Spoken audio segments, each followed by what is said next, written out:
Hello, I'm Françoise Nicolas, a French-Australian clinical psychologist for over 40 years now, and your host for this all-new show, the Conscious Ear podcast.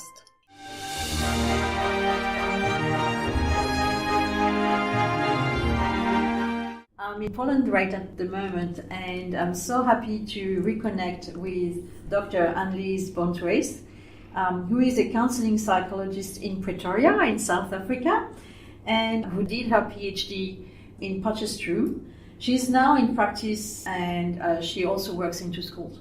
So first, I'd like you to talk to us about your PhD, because you did your doctorate and you worked in terms of how the Thomas method can help students with emotional regulation. Yes, and thank you, Françoise. Thank you for having me. Yes, my research was on the effects of the Thomas method on self-regulation of students in a university context. And what we found was from the results that self-regulation is the multifaceted concept. So it's on different levels that the program actually impacted the students. And if you think of self-regulation, it's a cognitive, emotional, and interpersonal perspective, if we use the definition that we used in the research, and linking that with listening and how important listening is for self-regulation. If we just think about Thomas's definition of listening, it's intentional and attentive use of hearing on an emotional and cognitive level. And bringing that with the definition of self-regulation, it actually speaks with each other perfectly.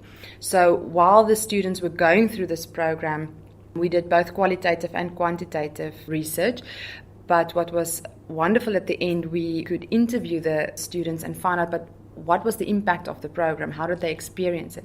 And they actually developed a model, a conceptual model to say, but for the program improved their self-regulation on various levels. First of all, they were more able to take perspective and self-reflect, which actually speaks about the internal processes of listening to yourself and being more aware of yourself.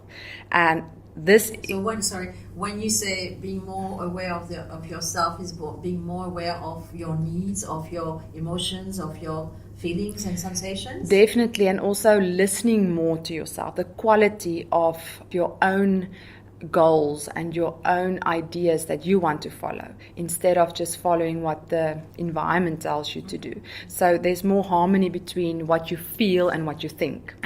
So that was the first area, being more bold. And then also it improved the concentration. Can you please explain the concept of bold? Because I don't think that everyone understands it. All right. So what boldness is a sense of assertiveness. They were able to take what they were feeling and thinking and be able to put a voice to it, be able to voice what they are feeling, to express themselves better. So they felt, I am able to do this. So it's a sense of self-confidence that they actually felt the program gave them going through this. So that's what boldness is. And then improved concentration, because they felt they can self-reflect and they're bolder to do things. They felt more available to actually be present in the environment, and that actually helped them to concentrate better. If you think about people that are emotionally not available, they tend not to be able to concentrate so well because they're too busy sorting out their own emotions, making sense of things. But when you can make sense, you are in a position where you actually okay, you are relaxed, you are aware of yourself, you can regulate that, you are more available to concentrate and overall being awareness of what's happening around me, where do I fit in, how do I feel about things, then actually can you start to regulate better. If you're not aware of things, then you can't really work on it. So it's a wonderful way to work on students' emotions, their doubts, their feelings about themselves, and also about where do they fit in, because it's a very difficult transition phase from school to university, and we actually worked with first-year students. Okay. Because the demands of the academics that's also on them, it's a difficult transition phase for them. And also socially, interpersonal. Am I able to speak with confidence? How am I going to connect with people from different cultural groups, from different areas of the country, because they all come together at university? Yes. And so how old were the students? Around 18 to 22? Yes, they're around 18 to 21, 22, but most of them are 18, just out of school. So they finished matric or grade 12, and then they come over to the university. So they're still very young. So still very young. Still very young. And some of them, it's the first time that they leave their parents' house.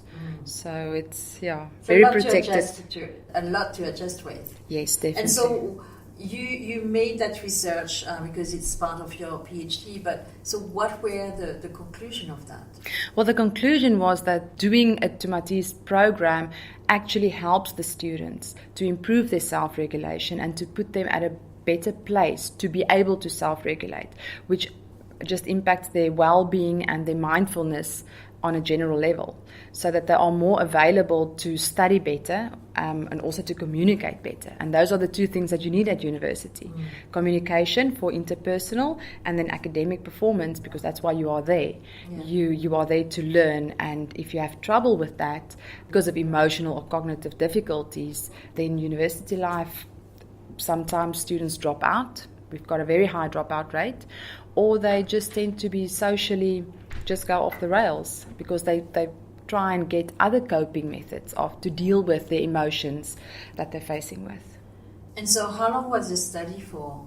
The experimental part of the study was for about 3 to 6 months that we did the program, and then we did the post evaluation, and then there was a bit of time that went by, then we did the post evaluation just to see if there was a lasting effect of the program, which we found there definitely was. So what were the feedback from the students after 1 year? Because you did the experimental implementation of the Bonthuys method, and then you had post. Yes, it was 3 months after they completed the experiment that we did the post. So we haven't gone back to them yet to ask, but you know what, how are you experiencing it still? So that's maybe another study that we can do and get into contact with the participants. I must say some of them have contacted me afterwards and to say, but you know what, my child is going through a difficult, there was actually one married guy, my child is going through a difficult time, can we please do the program for the child? So it's definite. There's definite benefits. They can see how it can actually help them.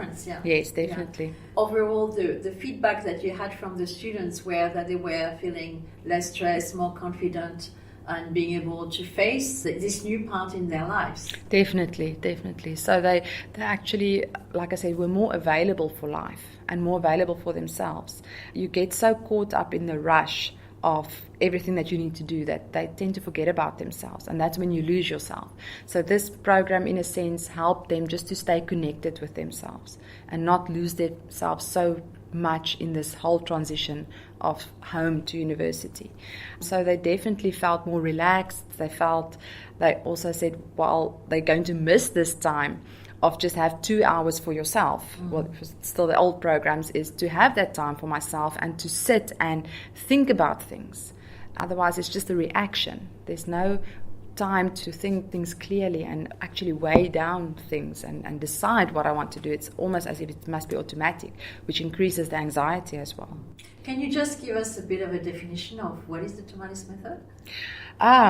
Some of the listeners might not know what is the Bonthuys method. Yes, well, I know we used to speak about it as a auditory integration or stimulation program, but I see they now talk about the neuro-auditory stimulation, which is actually exactly what it is. It's the brain is being stimulated to pay better attention through music and through the process of, well, we call it bone and air conduction.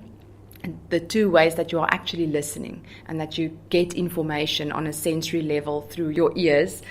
And through this program, when you get the stimulation, you are actually learning how to listen. And it is an exercise for your brain to pay better attention and to become more available. So we actually can measure your listening ability before and after the program to see about where are your strengths and where are your weaknesses. And through the program, we increase the strengths and also the weaknesses we tend to work on so that you are more available to listen to yourself and to listen to your environment, to create harmony between those two areas so that you can function as a better person.